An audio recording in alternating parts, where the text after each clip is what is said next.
Assalamualaikum warahmatullahi wabarakatuh. Kita masih nuansa kemenangan di mana kita merayakan Hari Raya Idul Fitri bagi umat muslim bukan hanya di tanah air tapi di seluruh penjuru dunia. Harusnya momentum ini bisa kita jadikan untuk memperkokoh, mempererat persatuan kesatuan antar anak bangsa di negeri ini. Ya, termasuk juga toleransi antar umat beragama terutama di Indonesia.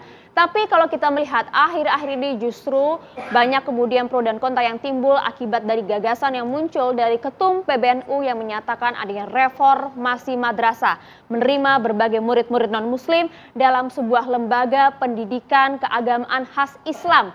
Pro kontra terjadi, kita akan bahas hal ini di meja catatan demokrasi, termasuk juga bagaimana kemudian kita bisa menghindarkan intoleransi menuju Pilpres 2024. Langsung saja kami akan ajak Anda mengenalkan sejumlah narasumber kami, termasuk juga kami akan kenalkan ada mahasiswa dari Universitas Al-Azhar Indonesia. Kita sapa yang pertama ada Perbadi Aryato yang kita kenal dengan Abu Janda, pegiat media sosial. Assalamualaikum Bang. Mikrofonnya bisa digunakan. Semangatnya luar biasa Hari Raya Idul Fitri ya. Oh iya dong. Nah, kalau yang satu ini agak berbeda. Sering kita perkenalkan Bang Ade Armado, tapi kali ini titelnya beda nih. Politisi PSI. Selamat malam Bang. Assalamualaikum. Serta ada Bang Dendi Suhairil Finza, Sekjen dari IKDAR. Selamat malam, Assalamualaikum. Kemudian kami juga menghadirkan ada komite khusus kami. Assalamualaikum Pak Abdullah Hehmawa. Boleh sambil cek audio juga kita Pak. Waalaikumsalam warahmatullahi wabarakatuh. Tes, oke. Dan juga ada Bang Mustafa Narawardaya, politikus Partai Umat. Assalamualaikum Bang Mustafa. Waalaikumsalam warahmatullahi wabarakatuh.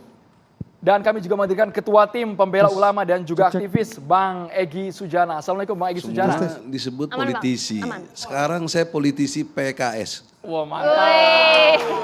Ini langsung Hari ini nih. klaim dari Bang Egy nih. Langsung kita dengar malam hari ini Bang ya. Jatim. Wih, mantap. Belak-belakan dari Bang Egy. Tapi kita mau langsung ke Bang Mustafa Narawardaya. Di bulan April 2023 yang menjadi sorotan adalah pernyataan dari Ketua Umum PBNU. Ya Khalil Stakuf bahwa madrasah itu kalau bisa bukan hanya menerima umat muslim saja. Tapi warga yang non-muslim bisa belajar, bisa menjalani aktivitas pendidikan di madrasah. Bagaimana komentar Bang Mustafa Nara? Baik, Assalamualaikum warahmatullahi wabarakatuh. Waalaikumsalam. Sebenarnya pernyataan ini sudah terlambat, Muhammadiyah itu sudah menerima dari perguruan tinggi sampai pendidikan dasar sudah ada non-muslim. Di Papua itu hampir 99% itu non-muslim. Anda kalau ke Universitas Muhammadiyah di Papua ada dua ya, Sorong dan Papua itu hampir 99% non-muslim. Mereka mengangsu ilmu di Muhammadiyah dan gak ada masalah sama sekali. Karena di sana memang secara infrastruktur kekurangan banyak. Oleh karena itu Muhammadiyah menyediakan, yang saya tahu ya, Muhammadiyah menyediakan semua kebutuhan pendidikan di sana. Karena mayoritas non-muslim ya di sana Islam malah jadi minoritas dan itu lucu. Pertama-pertama mendirikan perguruan tinggi itu bukan ayo sekolah, ayo kuliah, nggak begitu. Dibangunlah taman, bangunlah air mancur, kemudian jalan dibikin halus, aspal. Lalu penduduk setempat itu cuma main-main foto-foto selfie dan akhirnya bertanya-tanya, ini untuk apa? Untuk sekolah, untuk kalian. Kalian nggak mau sekolah dan bukan diajarkan kemudian agama Islam begitu, enggak. Ajaran secara umum karena memang itu bukan semacam pendidik khusus agama dan umum ya. Jadi kalau kemudian madrasah ingin seperti itu ya bagus. Apa masalahnya kan? Apa masalahnya? Khusus soal ini loh ya. Asal bisa menjaga. Persoalannya kan toleransi itu bisa dilaksanakan tapi mungkin sulit untuk menjaga. Tahun 2022 kalau tidak salah Kementerian Agama itu mencanangkan sesuai tanggalnya ya, tanggal 16 November kalau tidak salah.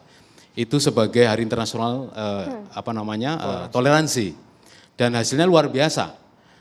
Udah diteliti oleh Kompas bahwa 72,6% sekitar itu masyarakat Indonesia mengaku bahwa optimis karena memang toleransinya sangat tinggi. Dari 100% itu 72% itu masih menganggap bahwa toleransi kita masih terjaga.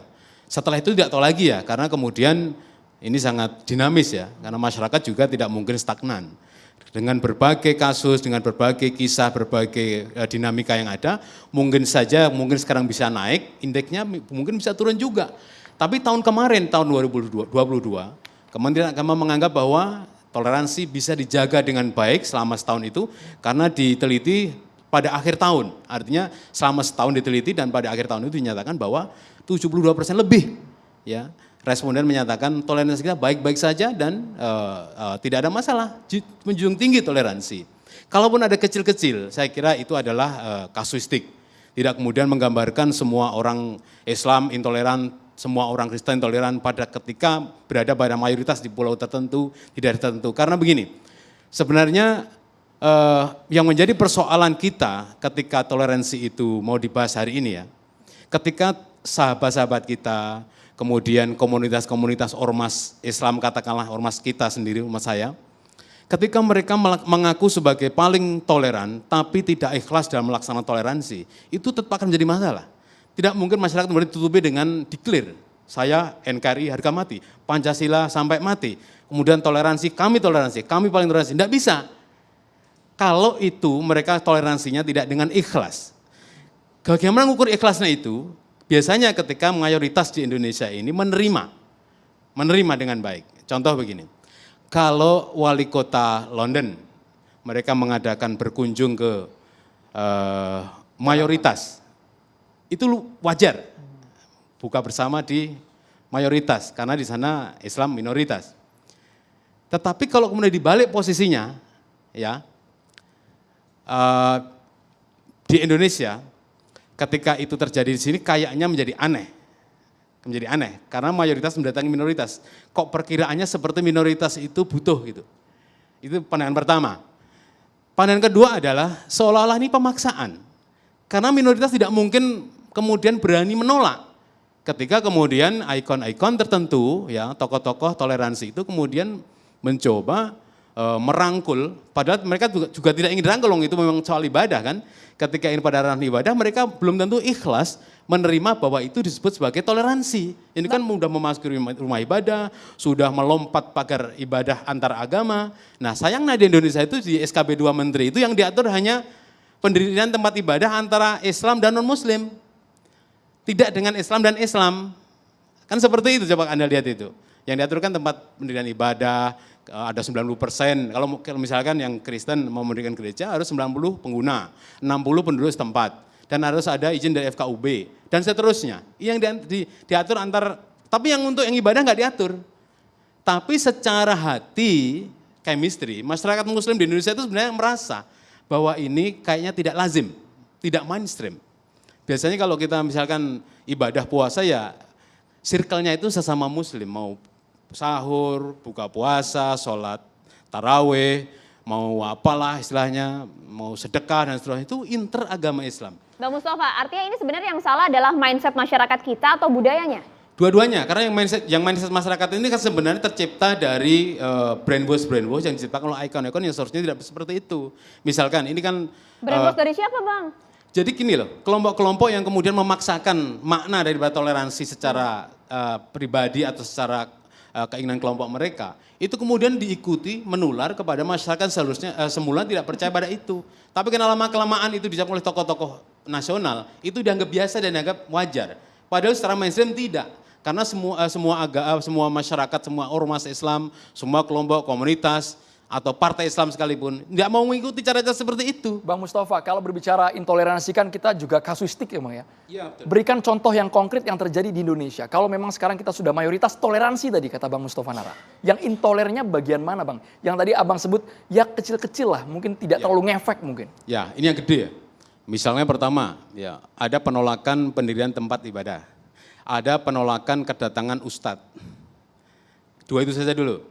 Kalau yang pertama itu antar agama, tapi kalau yang kedua ini interagama. Ya. Ini dua hal yang berbeda. Tetapi ini intoleransi yang dianggap intoleransi. Ustadz mana yang ditolak? Nggak ada Bang, ustadz mau ceramah mah boleh di Indonesia Bang. Banyak.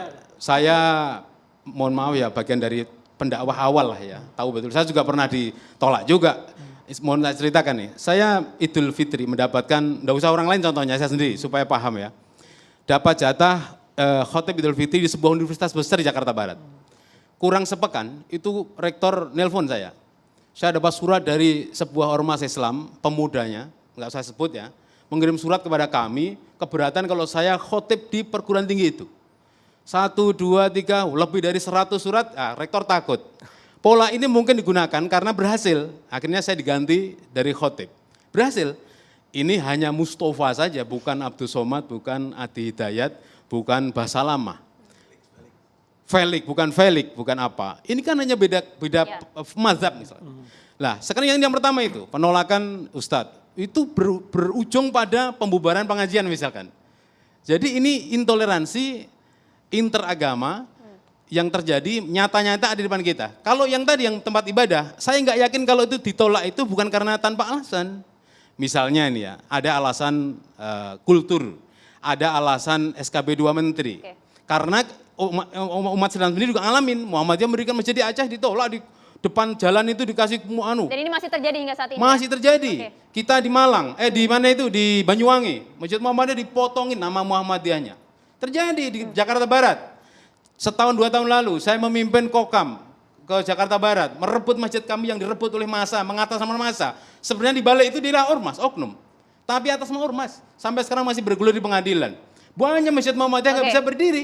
Begitu juga gereja di sebuah provinsi, wilayah nggak bisa berdiri karena semuanya tidak mungkin itu adalah intoleransi, tapi itu karena pelanggaran administrasi misalkan. Beberapa itu hal terjadi. seperti itu ya. Saya mau beralih ke di Abu Tolikara Janda. terakhir, di Tolikara, masjid itu dibakar. Kemarin Kita beralih dulu Bang ke Abu Janda Bang. terjadi juga ya, Iya. masa mati TNI itu. Dari sini dulu. Anda Dari sepakat Bang- dengan hal ini, jadi sebenarnya mindset dan juga budaya kita yang harusnya dirubah dan sudah tidak ini boleh lah udah kemudian giliran lain. saya ngomong Iya. apa cuma nanggepin Bang Nahra? Kita Silakan, tanggapin dulu Bang, Iya. tanggapin dulu. Tanggapi dulu Bang, boleh Bang. Oke, pertama-tama Assalamualaikum. Waalaikumsalam Ini ada Bang Ade, warahmatullahi ini ada komandan saya di Banser, Kiai. Nah ini ada Bang Egi sama Bang Nahra, ini senior saya nih Mbak. Jadi Bang Egi sama Bang Nahra ini 2019 mereka bikin gerakan Mbak yang namanya 2019 ganti presiden. Saya pengen nyatakan hari ini, Bang Nahra, Bang Egi, saya setuju. 2024 kita ganti Pak Jokowi dengan Pak Prabowo. Setuju? Takbir. Kita boleh balik ke tema ya? Oke, Boleh, balik ke tema. silakan. Langsung Oke, kampanye, ini belum mulai langsung kampanye. Masih panjang, Jadi, masih panjang. jadi saya izin ya, saya udah siapin data nih biar nggak ngalor ngidul nih Bang. Oke.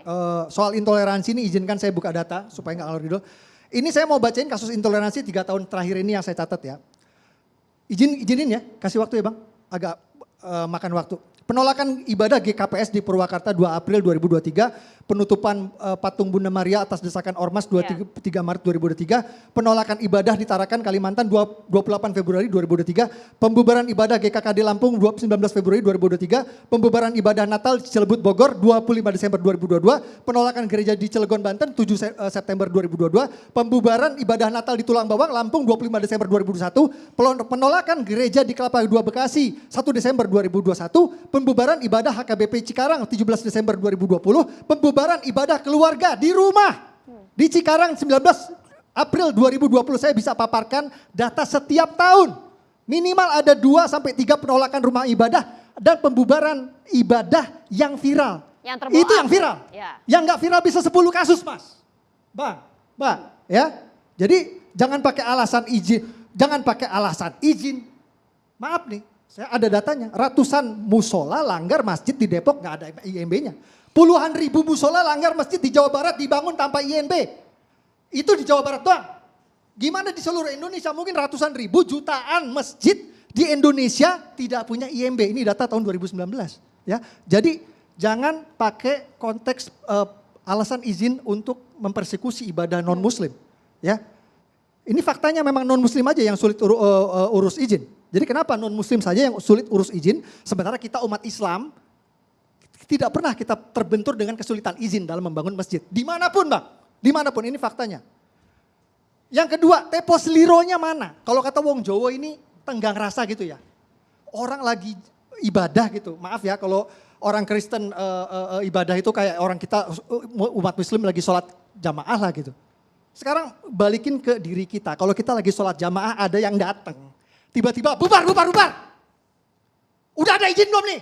Kira-kira perasaan kita gimana Bang?